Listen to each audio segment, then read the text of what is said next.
الحمد لله رب العالمين والعاقبة للمتقين والصلاة والسلام على سيدنا محمد وعلى آله وأصحابه أجمعين. أما بعد فأعوذ بالله من الشيطان الرجيم. بسم الله الرحمن الرحيم. وقد قال الله تبارك وتعالى قد أفلح من زكاها وقد خاب من دساها. صدق اللہ العظیم. سورۃ الشمس تیسرے پارے کی 2 آیتیں جس وقت پڑھی گئی ہیں. اللہ تبارک و تعالیٰ نے سورۃ الشمس کی ان 2 آیتوں میں کامیاب لوگوں کے بارے میں ذکر فرمایا ہے اور ان کی پہچان یہ بتائی ہے کہ قد افلح من زکاها، کہ کامیاب وہ شخص ہے جو نفس کو پاکیزہ بنا دے. قد افلح من زکاها، تحقیق یقیناً کامیاب اور فلاح یاب ہو گیا وہ شخص جس نے نفس کو پاکیزہ بنا دیا، یعنی اس کو صاف ستھرا کر دیا. وقد خاب من دساها، اور یقیناً نامراد ہو گیا وہ شخص، ناکام اور نامراد ہو گیا وہ شخص جو اس نفس کو خاک میں ملا دے. یعنی اس کا مطلب گناہ کے ذریعے سے، اللہ کی نافرمانی سے جس نے اپنے نفس کو آلودہ کر دیا، وہ شخص ناکام اور نامراد ہو گیا. یہ بات اللہ تعالیٰ نے سورۃ الشمس کے اندر جو ارشاد فرمائی ہے، اس بات کو بیان کرنے سے پہلے کم سے کم کوئی 13-14 قسمیں کھائی ہیں. اس حقیقت کو بیان کرنے سے پہلے اللہ تعالیٰ کو قسمیں کھانے کی کسی چیز میں کوئی ضرورت نہیں ہے. اللہ تبارک و تعالیٰ سے زیادہ سچی بات کس کی ہو سکتی ہے؟ لیکن اللہ تبارک و تعالیٰ نے اس چیز کی اہمیت کو واضح کرنے کے لیے 13-14 قسمیں کھا کر پھر اس بات کو واضح فرمایا کہ یقیناً کامیاب ہو گیا وہ شخص کہ جس نے اپنے نفس کو پاکیزگی کی صفت سے متصف کیا، اسے صاف ستھرا کر دیا. اور یقیناً نامراد ہو گیا وہ شخص، خائب اور خاسر ہو گیا وہ شخص کہ جس نے اپنے نفس کو خاک میں ملا دیا، اپنے نفس کو گناہوں کی آلودگی سے گندا کر دیا. وہ قسمیں کون سی ہیں؟ سورۃ الشمس کی ابتدائی آیات میں اگر آپ دیکھیں تو آپ کو وہ قسمیں نظر آئیں گی کہ قسم ہے سورج کی اور اس کی پھیلی ہوئی دھوپ کی، قسم ہے چاند کی اور وہ جب سورج کے پیچھے پیچھے آنے لگے، اور قسم ہے دن کی جب وہ سورج کا جلوہ دکھائے، قسم ہے رات کی جب وہ اس پر چھا کر اسے چھپا لے، قسم ہے آسمان کی اور اس ذات کی جس نے اسے بنایا، قسم ہے زمین کی اور اس ذات کی جس نے اسے بچھایا، قسم ہے نفس کی، قسم ہے انسانی جان کی اور اس ذات کی جس نے اس کو سنوارا. یہ 14 قسمیں اللہ تعالیٰ نے کھا کر اس حقیقت کو واضح فرمایا کہ یقیناً کامیاب ہو گیا وہ شخص کہ جس نے اپنے نفس کو سنوارا، جس نے اپنے نفس کو پاکیزہ بنایا، جس نے اپنے نفس کو گناہوں کی گندگی سے محفوظ رکھ کر اسے صاف ستھرا کیا، وہ یقیناً کامیاب ہو گیا. انسان سے جب کوئی گناہ ہوتا ہے، انسان سے جب کوئی اللہ کی نافرمانی ہوتی ہے، تو در حقیقت وہ انسان کے اپنے نفس پر ظلم کا نتیجہ ہوتا ہے. حضرت آدم علیہ نبی جناب علیہ السلام نے جب شجرہ ممنوعہ کھایا تھا اور ان سے وہ لغزش سرزد ہوئی جس کا قرآن کریم میں کئی جگہ تذکرہ کیا گیا ہے، تو اس موقع پر ان کو اللہ تعالیٰ نے کچھ کلمات کی تلقین فرمائی تھی جن کے ذریعے سے انہوں نے اللہ تعالیٰ کی طرف رجوع کیا تھا اور اللہ تبارک و تعالیٰ سے معافی مانگی تھی. وہ الفاظ کیا تھے؟ آپ کو یقیناً وہ یاد ہوں گے. اللہ ہم سب کو ان الفاظ کو کثرت سے مانگنے والا بنا دے. ان الفاظ میں کیا تھا؟ ربنا ظلمنا انفسنا، اے ہمارے پروردگار، اے ہمارے رب اور پروردگار، ہم نے اپنے نفسوں پر ظلم کیا، ہم اپنے نفسوں پر ظلم کر بیٹھے. وَإِن لَّمْ تَغْفِرْ لَنَا وَتَرْحَمْنَا لَنَكُونَنَّ مِنَ الْخَاسِرِينَ، اگر تو نے ہمیں معاف نہ کیا، ہم پر رحم نہ کیا، تو ہم خاسرین میں شامل ہو جائیں گے. نماز کے آخر میں ہم کیا دعا پڑھتے ہیں؟ اللہم انی ظلمت نفسی ظلما کثیرا، اے اللہ میں نے اپنے نفس پر بہت کثرت سے ظلم ڈھائے ہیں اور گناہوں کو تیرے سوا کوئی معاف نہیں کر سکتا. فاغفر لی مغفرۃ من عندک، پس تو اپنی جانب سے مجھے مغفرت کے خزانے عطا فرما دے. اس میں بھی بندہ یہ اقرار کرتا ہے کہ میں نے گناہ کر کے اپنے نفس پر، اپنی جان پر ظلم کیا. تو انسان اپنے نفس پر، اپنی جان پر ظلم کرتا ہے جب وہ اللہ کی نافرمانی کرتا ہے، اس لیے کہ یہی وہ نفس ہے جو انسان کو گناہ پر ابھارتا ہے، یہی وہ نفس ہے جو انسان کو اللہ سے دور کرنے کے لیے اس کو مختلف قسم کی خواہشات میں مبتلا کر دیتا ہے. یہی وہ نفس ہے کہ جس کی پیروی کرنے کی وجہ سے انسان اللہ کی عبادت اور بندگی سے نکل کر اپنے نفس کی پرستش میں لگ جاتا ہے. دنیا میں چاہے جتنے گناہ ہو رہے ہیں، کفر کی صورت میں، شرک کی صورت میں، بدعت کی صورت میں، فسق و فجور کی صورت میں، معصیت کی صورت میں، وہ سارے گناہوں کا ارتکاب کس کی وجہ سے ہے؟ انسان کے اپنے نفس کی وجہ سے۔ یہ نفس کی اگر اصلاح نہ ہو، انسان کا یہ نفس اس کو جانوروں سے بھی بدتر بنا دیتا ہے، کیونکہ انسان اپنے نفس کی پیروی نہیں کرتا کہ جو من میں آ گیا، جو جی میں آ گیا اور جو دل میں آ گیا اس کام کو کرنا شروع کر دے۔ یہ تو جانوروں کی زندگی ہے۔ انسان اس چیز کے پیچھے نہیں چلتا کہ میرا دل کیا کہہ رہا ہے۔ انسان کو اللہ نے عقل دی ہے، اس کو شعور دیا ہے، اس کو سمجھ دی ہے، اس کو سمجھنے کا انداز دیا ہے، جس کی روشنی میں وہ یہ سمجھتا ہے کہ یہ میرے دل میں جو آ رہا ہے یہ میرے لیے کرنا بہتر ہے کہ نہیں، یہ جو میرے جی میں آ رہا ہے یہ میرے لیے کہیں دنیا اور آخرت کے اعتبار سے نقصان دہ تو نہیں ہے۔ مسلمان تو مسلمان، کافر کو بھی، مشرک کو بھی، جس کے پاس ایمان کی دولت نہیں، جس کے پاس اسلام کی دولت نہیں، اس کے دل میں بھی اگر کسی چیز کا خیال آتا ہے، اس کے من میں بھی اگر کسی چیز کی تمنا پیدا ہوتی ہے تو اس کام کو کرنے سے پہلے وہ اس کے نقصانات کا ادراک کرتا ہے کہ یہ چیز جو میرے دل میں آ رہی ہے، میں اس کام کو کر کے کہیں نقصان کا شکار تو نہیں ہوں گا، کہیں ایسا تو نہیں کہ اس کام کو کرنے کی وجہ سے مجھے جو ہے وہ کہیں نقصان نہ ہو، یہاں جانے کی وجہ سے مجھے نقصان نہ ہو، یہ کھانے کی وجہ سے مجھے نقصان نہ ہو، اس کام کو کرنے کی وجہ سے مجھے نقصان نہ ہو۔ ایک کافر و مشرک بھی جس کو اللہ رب العزت نے عقل دی ہے، انسان ہے، اس کو بھی اپنے نفس اور اپنی خواہش کو پورا کرنے کے پیچھے ایسا اندھا ہو کر وہ نہیں چلتا کہ وہ سارے نقصانات کو پسے پش ڈالے۔ یہ نفس انسان کا یاد رکھیے ایسا خطرناک دشمن ہے کہ علماء نے لکھا ہے کہ شیطان سے بھی بڑا دشمن ہے، شیطان سے بھی بڑا دشمن ہے۔ شیطان کو کس نے گمراہ کیا؟ آپ سوچیں نا، شیطان کو کس نے گمراہ کیا؟ شیطان کے دل میں یہ خیال کیسے آیا کہ میں اللہ رب العزت کی نافرمانی کروں اور اس کے سجدے کا حکم ماننے سے انکار کر دوں؟ شیطان کو بھی کسی چیز نے گمراہ کیا تھا نا۔ شیطان کو جس چیز نے گمراہ کیا تھا اس کو نفس کہتے ہیں۔ یہ اتنا خطرناک دشمن ہے کہ اگر انسان اس کی پیروی شروع کر دے، اس کے پیچھے چلنا شروع کر دے، تو یہ نفس انسان کی صرف آخرت نہیں بلکہ دنیا بھی برباد کر کے چھوڑ دیتا ہے۔ قرآن کریم میں اللہ تبارک و تعالیٰ نے اس نفس کی 3 قسموں کو ذکر کیا ہے: نفس امارہ، نفس لوامہ اور نفس مطمئنہ۔ نفس امارہ وہ نفس جو انسان کو گناہوں پر آمادہ کرتا ہے، گناہوں پر ابھارتا ہے، بری اور گندی اور غلط خواہشات دل میں پیدا کر کے انسان کو تباہ و برباد کرنے کی کوشش کرتا ہے، اس نفس کو نفس امارہ کہتے ہیں۔ 13ویں پارے کی پہلی آیت میں اللہ تعالیٰ نے ارشاد فرمایا ہے، حضرت یوسف علیہ الصلوۃ والسلام کا قصہ نقل کرتے ہوئے کہ وما ابرئ نفسی، کہ میں اپنے نفس کو بری اور بے الزام نہیں قرار دیتا ہوں، ان النفس لامارۃ بالسوء، بے شک نفس وہ تو برائی کی طرف اور اللہ کی نافرمانی کی طرف، اللہ رب العزت کے حکموں کو توڑنے کی طرف انسان کو ابھارنے والا ہے۔ تو نفس امارہ اسے کہتے ہیں جو انسان کو برائی پر آمادہ کرے، برائی پر ابھارے۔ جب انسان اپنے نفس پر محنت کرتا ہے، اپنے نفس پر انسان مجاہدات کی اور ریاضت اور مشقت کی کوشش کر کے اس کے اوپر بوجھ ڈالتا ہے، تو اس کے نتیجے میں انسان کا جو نفس امارہ تھا یہ لوامہ بنتا ہے۔ لوامہ کا مطلب کیا؟ کہ ایک انسان کا نفس اس درجے میں آ جاتا ہے کہ گناہوں کی وجہ سے نفس انسان کو ملامت کرنے لگ جاتا ہے۔ کسی گناہ کی وجہ سے انسان کو احساس ہوتا ہے کہ میں نے یہ غلط کیا، گناہ کرتا ہے، لیکن گناہ کے بعد انسان کو ملامت ہوتی ہے کہ یہ کیا کیا، اللہ کی نافرمانی کی، اللہ کو ناراض کر دیا، یا اپنی دنیا آخرت کو برباد کر دیا۔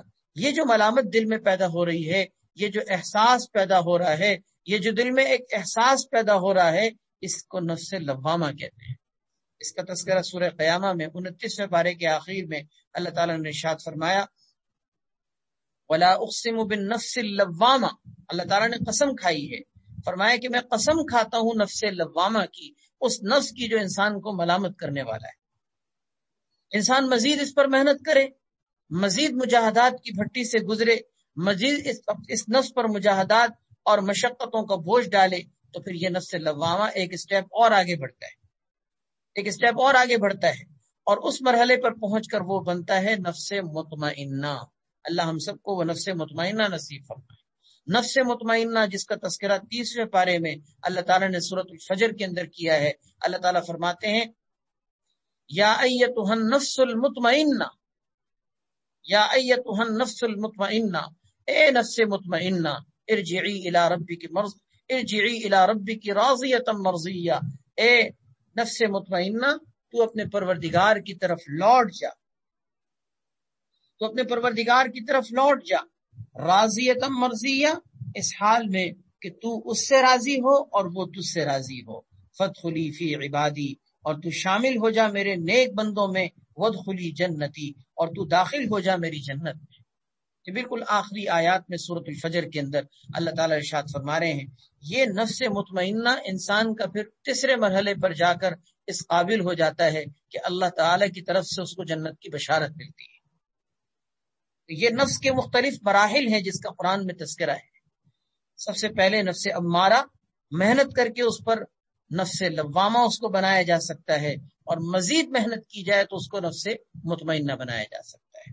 یہ محنت کس طرح کی ہوگی، یہ محنت کیسے ہوگی، یہ محنت کرنے کا انداز کیا ہوگا؟ اللہ اور اس کے رسول نے ہمارے سامنے اس چیز کو بہت واضح طور پر کھول کر ذکر کیا ہے کہ کس طرح ایک انسان اپنے نفس کی اصلاح کر سکتا ہے. اپنے نفس کی اصلاح کے طریقے، اپنے نفس کی اصلاح کا انداز، وہ چیز اب ملاحظہ فرمائیے کہ ہم اپنے نفس کی اصلاح کیسے کر سکتے ہیں. اس کے لیے سب سے پہلے قدم پر جو ہم نے کام کرنا ہے وہ اللہ تعالیٰ سے دعا کرنی. اللہ تعالیٰ سے دعا کرنی. جب تک ہم اللہ تعالیٰ سے دعا نہیں کریں گے، اللہ سے مانگیں گے نہیں، تو ہمارا یہ سفر شروع ہی نہیں ہوگا. کیونکہ ظاہر ہے کہ آپ کو پتہ ہے، اس بات کا علم ہے کہ کوئی کام اللہ کی توفیق کے بغیر نہیں ہوتا. ہم اللہ کا نام لے رہے ہیں، اللہ کی توفیق ہے. ہم اس وقت آپ کے سامنے بیٹھے ہیں، ہم آپس میں بیٹھ کر ایک دین کی بات سن رہے اور سنا رہے ہیں. یہ ہماری اپنی کوئی کوشش، ہماری اپنی محنت نہیں ہے، یہ اللہ تبارک و تعالیٰ کی طرف سے توفیق ہے. اللہ تعالیٰ نے توفیق دی تو ہم دین کی بات کو سننے کے لیے بیٹھے. نہیں توفیق ملتی، اپنے دنیا کے کاموں میں لگے رہتے. اللہ کا نام لیا جاتا ہے، سجدہ کیا جاتا ہے، نماز پڑھی جاتی ہے، تلاوت کی جاتی ہے، سب اللہ تعالیٰ کی توفیق ہے اور اللہ تعالیٰ کی خاص عنایت ہے.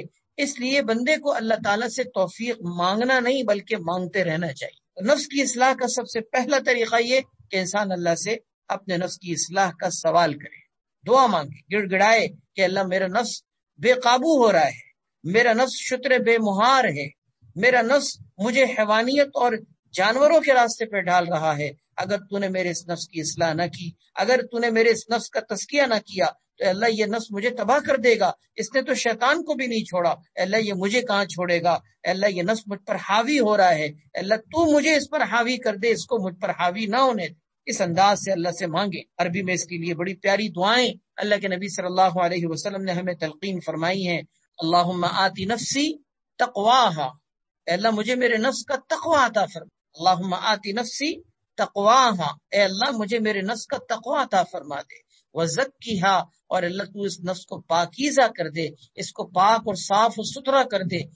انت خیر من زکاہا، تو بہترین ہے وہ ذات کے جو اس کو پاک کر سکتی ہے. اسی طرح یا حی یا قیوم برحمتک استغیث اصلح لی شانی کلہ ولا تکلنی الی نفسی طرفۃ عین. اللہ تعالیٰ سے ان الفاظ کے ذریعے سے بندہ مانگے، اللہ سے مانگے، اللہ تعالیٰ ضرور نفس کی اصلاح فرمائے.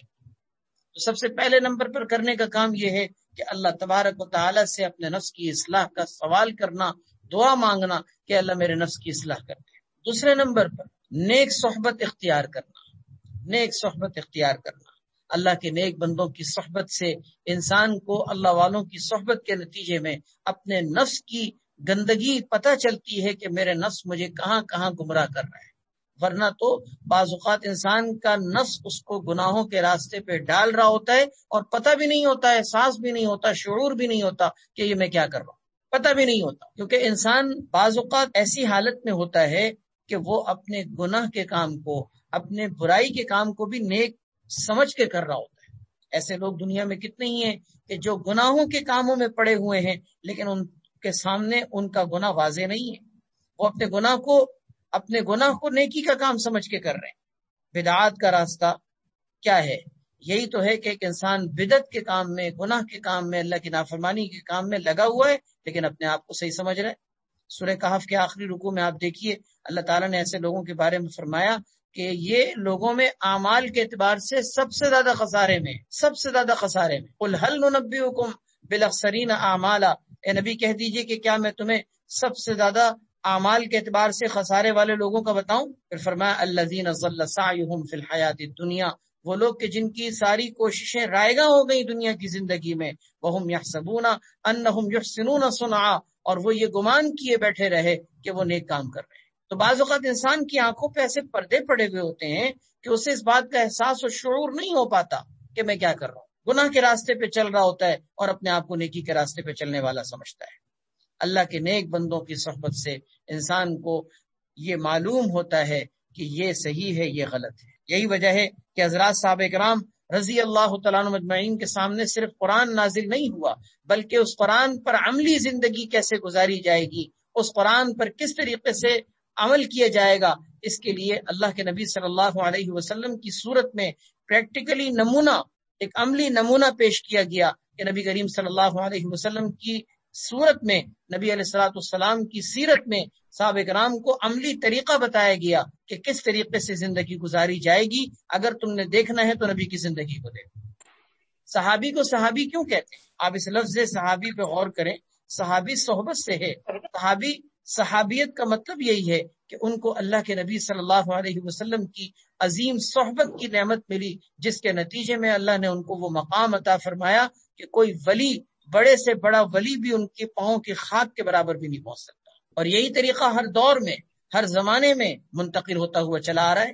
آپ دیکھ لیجئے مسلمانوں کی تاریخ میں کہ ہر دور کے اندر آپ کو بزرگان دین کے اندر، اسلاف کے اندر، سلف صالحین کے اندر یہ چیز ملے گی کہ اللہ کے نیک بندوں کی صحبت میں بیٹھنا، اللہ کے نیک بندوں کی صحبت سے فیضیاب ہونا، ان کے حلقے میں بیٹھنا، ان سے اپنے نفس کی اصلاح کروانا، ان سے اپنے اعمال کو بتا کر ان سے رہنمائی لینا، یہ مسلسل ایک ایسا سلسلہ ہے جو آپ کو اسلامی تاریخ کے اندر ملے گا۔ یہ آج ہمارے معاشرے کے اندر آپ دیکھیں یہ چیز نظر آ رہی ہے کہ اب ہر انسان اپنی زندگی خود گزارنے کو سمجھتا ہے کہ میں آزاد ہوں، میں جیسے چاہے زندگی گزار سکتا ہوں۔ بلکہ اگر آج کسی سے صحبت کی بات کی جائے تو کہتے ہیں کہ نہیں، مجھے اللہ نے شعور دیا ہے، میرے پاس ہر چیز موجود ہے، میرے پاس چلنے کا انداز، طریقہ، طور طریقہ کیا ہونا چاہیے، ساری باتیں مجھے پتہ ہے، میں خود چل سکتا ہوں۔ یہ یاد رکھیے، یہ ہمارے آج کے دور کا فتنہ ہے، یہ آج کے دور کا ایسا خطرناک فتنہ ہے کہ اللہ کے نیک بندوں کی صحبت سے ہم دور،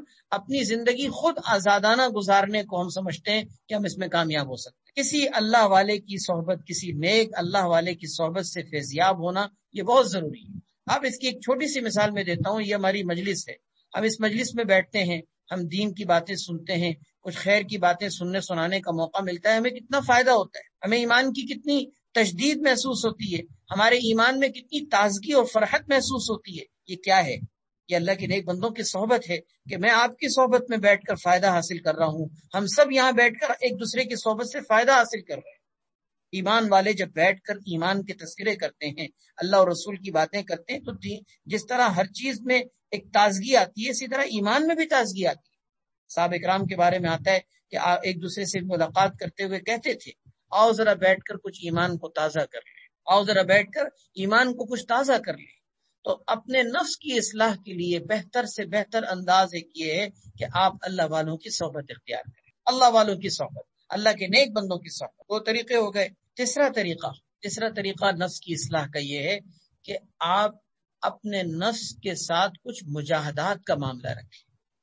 جب تک آپ مجاہدات نہیں کریں گے، اپنے نفس پر کچھ مشقت اور بوجھ نہیں ڈالیں گے، اس وقت تک آپ کا یہ نفس درست نہیں ہوگا۔ کسی چیز کی ٹریننگ، کسی چیز کو تربیت دینا، کسی چیز کو درست کرنا، کسی چیز کو سنوارنے کے لیے اس کو کچھ مشقتیں کروائی جاتی ہیں۔ فوج کی ٹریننگ ہوتی ہے، سیکورٹی ادارے جیسے کہ ٹریننگ کرواتے ہیں، پولیس کے اندر ٹریننگ ہوتی ہے۔ اس ٹریننگ میں اپنے نفس کو کچلا جاتا ہے نا، پسینے بہائے جا رہے ہیں، مشقتیں کروائی جا رہی ہیں، اسی طرح مجاہدات کروائے جا رہے ہیں، ایسے کام جس کے کرنے پر انسان کا دل نہیں کر رہا لیکن پھر بھی کروایا جا رہا ہے۔ کیوں کروایا جا رہا ہے؟ جب تک وہ مشقت کے کام نہیں ہوں گے، اس وقت تک وہ ٹریننگ نہیں ہوگی کمپلیٹ، اس وقت تک وہ کام کرنا نہیں آئے گا۔ اس کے لیے انسان دنیا میں دیکھتا ہے کہ کتنی محنتیں ہو رہی ہوتی ہیں۔ اسی طرح یاد رکھیے، اگر آپ اپنے نفس کی اصلاح کرنا چاہتے ہیں تو اس کے لیے آپ کو کچھ مجاہدات کرنے پڑیں گے۔ آپ اگر اپنے نفس کی ہر خواہش کو پورا کرنا شروع کر دیں، یہ نفس شتر بے مہار بن جائے گا، اور یہ آپ کو کسی پل میں جا کر اس کی ساری خواہشات پوری کر بھی دیں، تب بھی کسی پل جا کر یہ نہیں کہے گا کہ اب میری ساری خواہشات پوری ہو گئیں، اب بس مجھے کسی چیز کی ضرورت نہیں۔ آپ اس کی جتنی خواہشات پوری کریں گے اتنی زیادہ اس کے اندر آزاد پن پیدا ہوگا، اتنا زیادہ یہ شتر بے مہار ہونے کی طرف جائے۔ نفس کی حرام خواہشات کو روکنا یہ تو لازم اور ضروری اور فرض ہے۔ کوئی آپ کا دل چاہ رہا ہے، گناہ کے کام کی طرف مائل ہو رہا ہے، گناہ کا تقاضا دل میں پیدا ہو رہا ہے، ایسے تقاضے کو تو روکنا فرض ہے، لیکن اس سے آگے بڑھ کر نفس کی کچھ جائز تمناؤں کو بھی، نفس کی کچھ جائز حاجتوں کو بھی روکنا ضروری ہے، کیونکہ جب تک اگر آپ نفس کی جائز حاجتوں کو بھی نہیں روکیں گے اس وقت تک نفس کی اصلاح نہیں ہو سکتی۔ آپ نے یہ سنا ہوگا کہ صوفیہ بزرگان دین سلف صالحین کے ہاں 4 مجاہدات کروائے جاتے تھے، 4 مجاہدات۔ اس میں سب سے پہلی چیز تھی تقلیل کلام، کم بولنا، دوسری چیز تھی تقلیل طعام، کم کھانا، تیسری چیز تھی تقلیل منام یعنی کم سونا، اور چوتھی چیز تھی تقلیل الاختلاط مع الانام یعنی لوگوں سے کم ملاقاتیں کرنا، لوگوں میں کم ملنا جلنا۔ کم ملنا جلنا کا یہ مطلب نہیں ہے کہ ایک انسان رشتے ناطے نہ کرے، پڑوسیوں کے اور رشتہ داروں کے حقوق ادا نہ کرے۔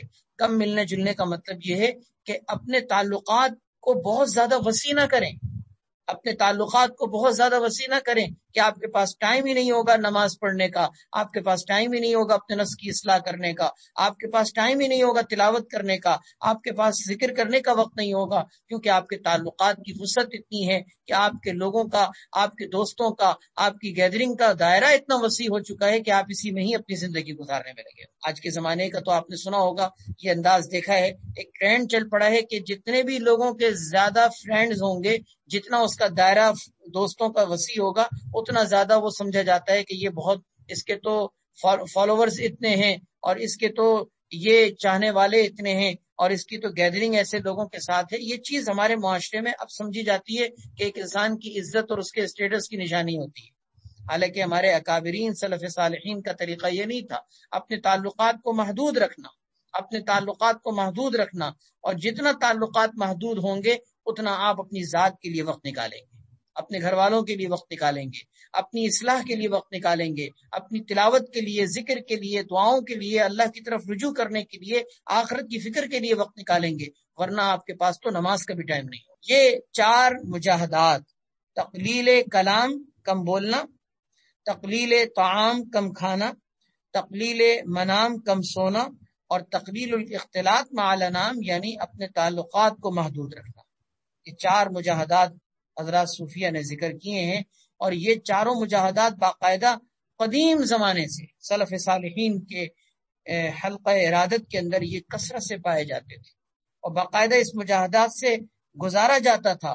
جب تک یہ مجاہدات نہیں ہوں گے اس وقت تک آپ اپنے نفس کو کنٹرول نہیں کر سکتے، اس وقت تک آپ اپنے نفس پر قابو نہیں پا سکتے، یہ نفس آپ کو چلائے گا، آپ اپنے نفس کو نہیں چلا رہے ہو۔ اس مجاہدات کے لیے انسان کو محنت کرنی پڑے گی۔ اب کم کھانے کا جیسے کہ ایک مجاہدہ ہے، اس کا یہ مطلب نہیں ہے کہ ایک انسان اتنا کم کھائے کہ ویکنیس کا شکار ہو جائے، نقاہت طاری ہونے لگے، نہیں، یہ مطلب نہیں ہے۔ کم کھانے کا مطلب یہ ہے کہ ایک انسان اپنی کھانے پینے کی لذتوں کو دنیا کا مقصود نہ بنا لے، یہ بھی اور ایسا بھی اور اس طرح کا بھی۔ ایسا آج معاشرے کے اندر دیکھنے میں آ رہا ہے کہ کھانا پینا اس انداز کا وسیع ہو گیا ہے اور اس میں اتنا تنوع آ گیا ہے کہ لگتا ہے کہ جیسے کہ انسان زندگی میں کھانے کے لیے پیدا ہوا ہے۔ یہ چیز انسان کو نفس کے اعتبار سے بے قابو کر دیتی ہے، کیونکہ آپ دیکھیں، آپ جتنا لذتوں میں لگیں گے، جتنا اپنے نفس کی لذتوں کو پورا کریں گے، یہ نفس آپ کے اوپر اتنا حاوی ہوتا چلا جائے گا۔ آپ کو نماز کی لذت، آپ کو تلاوت کا سرور نصیب نہیں ہوگا، کیونکہ نفس کی خواہشات کو پورا کرنے کی وجہ سے یہ نفس شتر بے مہار بن جائے گا۔ تو کم کھانے کا مطلب ضرورت پوری ہونے پر پھر اس کے اندر انسان اس سے ضرورت پوری ہونے کے بعد مزید لذتوں کے پیچھے نہ پڑے۔ یہ کم کھانے کا آج کے زمانے کے اندر مجاہدہ، بلکہ حضرت حکیم الامت مولانا اشرف علی صاحب تھانوی رحمۃ اللہ علیہ بہشتی زیور کے جو مصنف ہیں، وہ فرماتے ہیں کہ آج کے زمانے میں اعضاء اور قوا کمزور ہیں، اس زمانے کے اندر لوگ مجاہدہ کروایا کرتے تھے، سلف صالحین اور بزرگان دین مجاہدات کروایا کرتے تھے، اور اس مجاہدے کے اندر کم کھانے کا مجاہدہ ایسا ہوتا تھا کہ آج کے زمانے کے اندر اگر ہم وہ مجاہدہ کریں تو ہم کمزوری کا شکار ہو جائیں گے۔ حضرت تھانوی رحمۃ اللہ علیہ فرماتے ہیں کہ آج کے زمانے میں اس طرح کا مجاہدہ نہ کرو، کیونکہ ہمارے اعضاء، ہمارے قوا کمزور ہیں، ہمیں غذائی اعتبار سے وہ اس طرح کا خالص پن نصیب نہیں ہے۔ اگر ہم کم کھانے کی طرف جائیں گے تو ہم کمزوری کا شکار ہو جائیں گے۔ حضرت تھانوی رحمۃ اللہ علیہ فرماتے ہیں آج کے زمانے کے کم کھانے کا مجاہدہ یہ ہے کہ انسان اپنی ضرورت کی حد تک کھانے کو اختیار کرے، اس کے بعد مزید لذتوں کے حصول سے باز آئے۔ مزید لذتیں کیا ہوتی ہیں کہ ان مزید لذتوں کا کیا انداز ہوتا ہے کہ کھانے پینے کے اندر انسان تنوع اور اقسام اور انواع اور اقسام کے پیچھے کہ فلاں اس طرح کی ڈش اور فلاں اس طرح کی ڈش۔ آپ کو معلوم ہے کہ ایک انسان اپنے کھانے کے اندر اتنا وقت لگا رہا ہے، پکانے اور کھانے کے اندر اس کے اندر اتنا وقت لگا رہا ہے کہ اس وقت کا اگر آدھا حصہ بھی اپنے نفس کی اور اپنے دل کی اور اپنے قلب کی اصلاح پر لگائے تو اس کا نفس جو ہے وہ پاکیزہ ہو سکتا ہے۔ نیٹ پر دیکھ دیکھ کر طرح طرح کی چیزیں بنانا اور اتنی انواع اور اقسام کی چیزیں اس کے اندر لگنا، یہ کم کھانے کے مجاہدات کے یقیناً خلاف ہے۔ اس لیے کہ اس سے کیا ہوگا کہ انسان کا نفس لذتوں کا خوگر بن جائے گا۔ علامہ بوصیری رحمۃ اللہ علیہ ایک بڑے عالم گزرے ہیں، ان کا قصیدہ بردہ اگر آپ نے سنا ہو، بڑا مشہور قصیدہ بردہ، نبی کریم صلی اللہ علیہ وسلم کی شان میں انہوں نے نعتیہ قصیدہ لکھا ہے۔ علامہ بوصیری رحمۃ اللہ علیہ نے اسی نعتیہ قصیدے کے اندر ایک شعر لکھا، بڑا پیارا شعر ہے اور بڑا حکمت والا شعر ہے۔ فرماتے ہیں النفس کالطفل ان تمهله شب على حب الرضاع وان تفطمه ينفطم۔ کہ انسان کے نفس کی مثال دودھ پیتے بچے کی طرح ہے۔ انسان کے نفس کی مثال دودھ پیتے بچے کی طرح ہے کہ جس کو دودھ پلاتے چلے جاؤ وہ پیتا چلا جائے گا، بڑا ہو جائے گا۔ فرماتے ہیں کہ بڑا ہونے لگے گا لیکن دودھ نہیں چھوڑے گا۔ دودھ چھڑانے کا طریقہ یہ ہے کہ جب تم اس کو دودھ چھڑانے کی کوشش کرو گے تو وہ دودھ چھوڑ دے گا۔ ایسا ہی ہوتا ہے نا کہ بچے کو دودھ چھڑانے کے لیے خود سے نہیں بچہ چھوڑتا، اس کو مائیں جانتی ہیں کہ مائیں دودھ چھڑاتی ہیں، اگر نہیں چھڑاتی اور وہ نہیں چھڑائیں، اس کو نہیں اگر مشقت اٹھوائیں تو وہ پیتا ہی چلا جائے گا۔ 2 سال کا عرصہ کیا ہوتا ہے، 3 سال تک بچہ پیتا چلا جائے گا، لیکن جب چھڑانا ہوگا اس کے لیے اس کو مجاہدہ کروانا پڑے گا۔ فرمایا انسان کے نفس کی مثال بھی ایسا ہی ہے، اس کو گناہ کی چاٹ لگ جائے، گناہ کا چٹخارا لگ جائے، گناہ کی لذت کا اگر اس کے زبان پر ذائقہ چڑھ جائے تو اب اس کو چھڑانے کے لیے طریقہ یہ کہ آپ کو محنت کر کے اس کے چٹخارے کو ختم کرنا پڑے گا۔ آپ یہ چاہیں کہ نہیں اس کا چٹخارا خود بخود ختم ہو جائے، ایسا کبھی بھی نہیں ہوگا، ایسا کبھی بھی نہیں ہوگا۔ ساری دنیا کی لذتیں آپ اپنے نفس کو دے دیں لیکن وہ لذتوں کے بعد پھر بھی کہے گا مزید مزید مزید۔ کم کھانے کا مجاہدہ، کم سونے کا مجاہدہ۔ کم سونے کا مجاہدے کا مطلب یہ ایسا نہیں ہے کہ آپ اتنا کم سوئیں کہ آپ کی نیند نہ ہونے کی وجہ سے آپ کے سر میں درد ہو جائے اور نیند پوری نہ ہونے کی وجہ سے آپ کی صحت متاثر ہونے لگے۔ نہیں، ایک نارمل زندگی کے اندر کتنی نیند کی ضرورت ہوتی ہے ہر انسان جانتا ہے، 7-8 گھنٹے کی، 9 گھنٹے کی نیند بہت ہوتی ہے۔ اب ایک انسان اگر پڑا سو رہا ہے اور اتنا سو رہا ہے کہ فجر بھی گئی، ظہر میں جا کے اٹھ رہے ہیں، چھٹی کا دن ہے، پورا دن بستر پہ گزار رہے ہیں، یہ انداز سونے کا یہ اپنے نفس کی اصلاح کا نہیں ہے۔ اس سے نفس انسان کا تگڑا ہوتا ہے اور انسان کا نفس بے قابو ہوتا ہے۔ آپ ایک نارمل نیند لے کر جب آپ کی نیند پوری ہو جائے تو آپ بستر چھوڑ دیں، پھر اپنے وقت کو استعمال کریں۔ اس وقت کو ضائع برباد کر کے بستر پہ بیٹھ کر ضائع برباد کر دینے کے بجائے آپ اس دن کو، وہ آپ کا بھلے چھٹی کا دن ہے، آپ کا فرصت کا دن ہے، آپ اس کو دین کے کاموں میں بھی تو استعمال کر سکتے ہیں، تلاوت کے اندر بھی تو استعمال کر سکتے ہیں، آپ ذکر کے اندر بھی تو استعمال کر سکتے ہیں، کچھ نہیں تو کم سے کم دنیا کے بہت سے کام اس میں ہو سکتے ہیں۔ لیکن اگر انسان اس وقت کو سونے میں ضائع کرتا رہے، برباد کرتا رہے تو دنیا کا بھی نقصان ہوگا، آخرت کا بھی نقصان ہوگا۔ اسی طریقے سے تقلیل کلام، کم بولنا، بہت زیادہ بولنے کا مجاہدہ، بہت زیادہ بولنے کا مرض، یہ بھی انسان کو زبان کے اعتبار سے ایسا بے قابو کر دیتا ہے کہ انسان سچ اور جھوٹ، اچھا برا، نفع اور نقصان کی ساری باتیں زبان سے نکال رہا ہوتا ہے۔ ایک صحابی نے پوچھا یا رسول اللہ نجات کس چیز میں ہے؟ آپ نے اپنی زبان کے بارے میں فرمایا کہ املک علیک لسانک، آپ نے فرمایا کہ نجات ان 3 چیزوں میں ہے، ایک تو یہ کہ اپنی زبان کو قابو میں رکھو، دوسرا آپ نے فرمایا اپنی خطاؤں پہ رویا کرو، اپنی خطاؤں پہ رویا کرو، تیسرا آپ نے فرمایا اپنا زیادہ وقت اپنے گھر کے اندر گزارا کرو، کیونکہ باہر کے ماحول میں، باہر کے معاشرے میں نکلو گے فتنوں کا شکار ہو جاؤ گے۔ تو تو نجات کے 3 طریقوں میں آپ نے پہلا طریقہ یہ ذکر کیا کہ اپنی زبان کو قابو میں رکھو۔ آج زیادہ بولنا، خوب بولنا، یہ ایک فیشن سمجھا جاتا ہے، اچھا سمجھا جاتا ہے، ایک انسان کی گویا کہ عزت کا معیار سمجھا جاتا ہے، حالانکہ زیادہ بولنا یہ انسان کے لیے کم عقلی کی دلیل ہے۔ وہ شخص جو حکیم اور دانا ہوتا ہے، دانشور ہوتا ہے، وہ کم بولتا ہے لیکن خوب اچھا بولتا ہے۔ اللہ پاک ہم سب کو ان مجاہدات کی توفیق عطا فرمائے، ہمارے نفس کی اللہ تبارک و تعالی اصلاح فرمائے، کیونکہ یہ نفس کی اصلاح اگر نہ ہوئی تو ہم یقیناً انسانیت سے گر کر حیوانیت سے بھی گئے گزرے ہو جائیں گے۔